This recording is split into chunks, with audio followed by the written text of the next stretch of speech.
let's rev it up.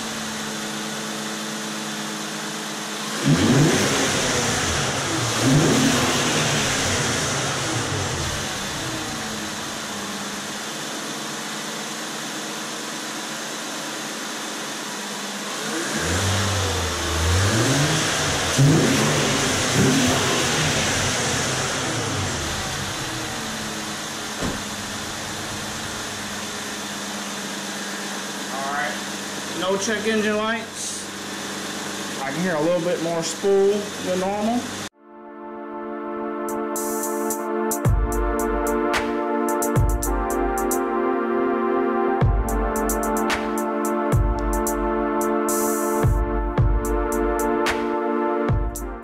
All right, y'all, I'm back. I'm trying to do a quick review of the BMS turbo inlets.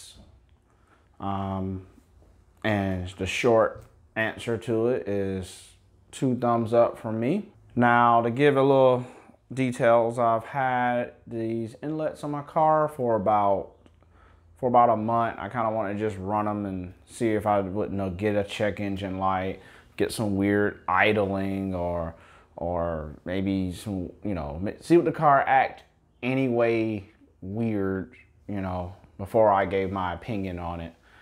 And car has been perfect. Remember, I'm untuned, so I have down pipes and a Y pipe on my car, and then dry element air filters. And if you saw my initial impressions video, well, you kind of got an idea of why I did the turbo inlet mod. And just give a small recap. To me, the turbo inlets is like the meat and potatoes of upgrading your intake, at least as far as on the Q50. Like I spoke before, most of y'all saw most of these intakes for the Q50, the VR30 Q50, didn't do that much, didn't gain too much. But you had one company, I believe BMS, actually made an intake that actually had a gain over the stock intake. It wasn't much, and it was all on the top end.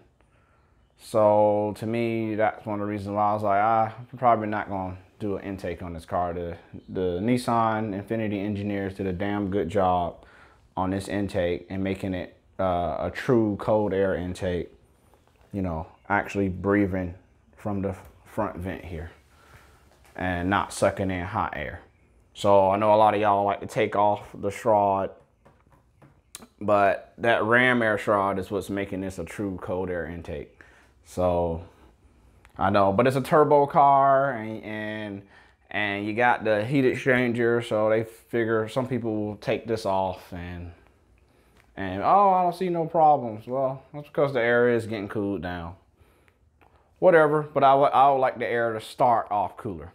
But anyway, back to the inlets. What I did notice, I noticed immediately a little more induction noise, a little more turbo spool noise. So, anything audible that you can get out of a luxury sports car, because, they try to take all that away. You can get that sporty feel back, at least in your ears. Throttle response was noticeably better, which I kind of expected that. I mean, now you're going from that rippled stock intake or inlet to a smooth inlet. You're gonna see some throttle response, some better throttle response. So that was expected and happened. As far as a horsepower gain, I mean, yeah, I noticed that the car, you know, people who have VR30s know once you get in the top end of these cars, they kind of fall off a little bit. It took a little longer for it to fall off. If that's the best way to describe it. But, you know, my car is untuned. So I can't give you like numbers, but I can just give you the seat of my pants, you know, the butt dyno. The butt dyno says the car didn't fall off as early as it usually does. So you'll hear people talk about they shift their car around somewhere around 6,200 or something like that. When you add your any intake on, or just doing these burger turbo inlets, you're gonna notice that the top end is not gonna fall off as hard. So that's really what you're getting this for, is to get a little better top end, a little better throttle response, and some more induction noise. So for I think it was $100, I'll take it.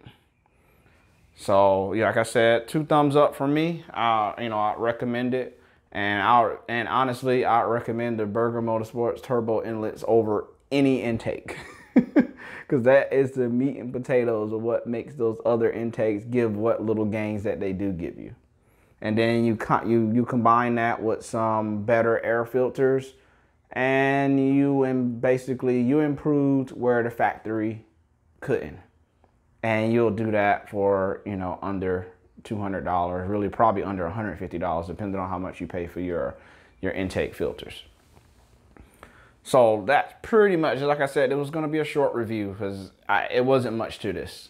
Now, I know y'all like, why the hell has he got this brake stuff in the camera? Well, if y'all follow my channel, I made a video about getting track ready for the Q50. And I was supposed to have a follow-up video of the car on the track. But then I got injured in flag football.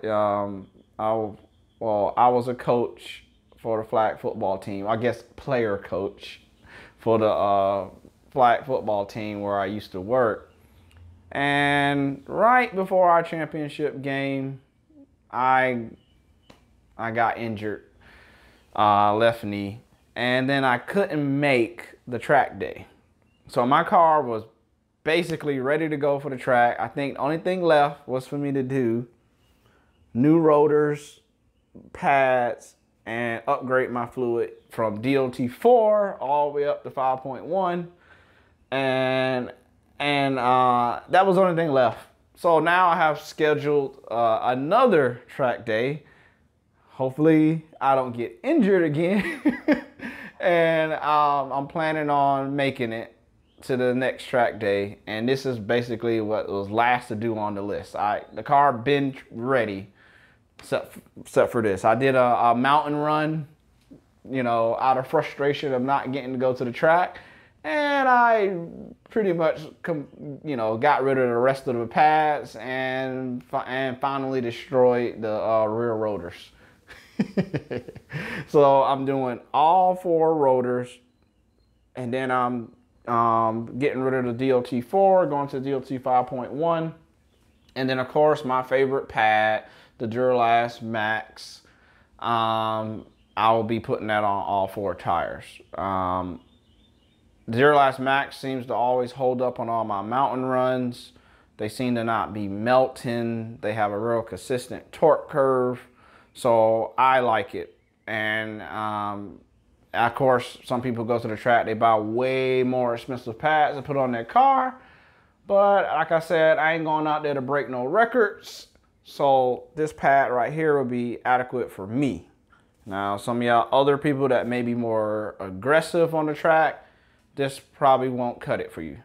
So I'm not recommending this as a, here, anybody use this pad for the track. This is a me with my driving style. I can use this pad that is a upgrade from OEM pads, where it has way better heat tolerance and, you know, and all the, basically the great torque curve under heat. And that's what I need. And that's what you need on a track too. But this is not like a true track pad. but it is, you know, adequate enough track pad. But I ain't going out there to do nothing crazy, so there we go. But as you see, I am upgrading my fluid to the highest I can do it without having to put RBF in the car. I know a lot of people go to the track and they will put in RBF, you know, something like a Motul 600 or something like that. But those brake fluids are made to be ran and then drained out. I don't have time, unfortunately, with the job change. I don't usually have time to just be constantly taking fluid in and out and bleeding brakes. I just don't have it. Y'all see, I barely get these videos out. So I'm going with the highest I can do that can actually stay in the car. And that's a 5.1. And that's what anybody who will ask me, I'll get messages, they'll ask me, what do I run? What do I do? This is the combination I run. A power stop rotor, Duralast max pad, and now I'm going to DOT 5.1 from DOT 4. Unfortunately for y'all, this pad is now being discontinued. They're got something called a Duralast Elite that's coming out. I don't know nothing of it. I haven't ran it, so I can't give you any recommendation on it, but I am mad that they're discontinuing it. I literally brought some of the last sets of them, and I'm trying to buy some more because I love the pad that much so that I can maybe run it for another, you know, at least one more brake change before I try the Elite. I don't know. We'll see. I might end up having to find me another go-to pad. But anyway, so that's kind of a update of what's going on. And like I said, the Burger Motorsports Inlets, 2 thumbs up for me. Otherwise, hopefully, barring no injury, the next video you'll probably see is me with some track footage with the car, and maybe even some mountain run footage on the car.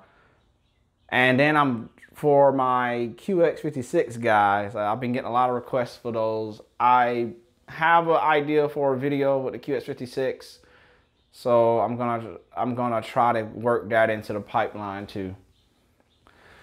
But anyway, until next time, like I said, subscribe for more, like the videos, help me out. And as you see, I'm only advertising in the front of the video, and I think it's one at the end. I'm not doing no commercials on my videos. Anyway, like and subscribe.